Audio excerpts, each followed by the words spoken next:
بسم اللہ الرحمن الرحیم۔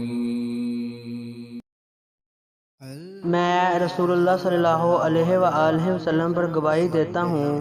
یہاں عطا نے کہا کہ میں ابن عباس پر گواہی دیتا ہوں کہ نبی صلی اللہ علیہ وآلہ وسلم ایک مرتبہ عید کے موقع پر مردوں کی صفوں میں سے نکلے اور آپ کے ساتھ بلال رضی اللہ عنہ تھے۔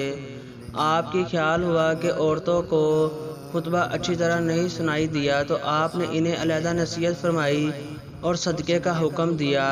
یہ بات سن کر کوئی عورت بالی اور کوئی عورت انگوٹھی ڈالنے لگی اور بلال رضی اللہ عنہ نے اپنے کپڑے کے دامن میں یہ چیزیں لینے لگے۔ صحیح بخاری حدیث نمبر 98۔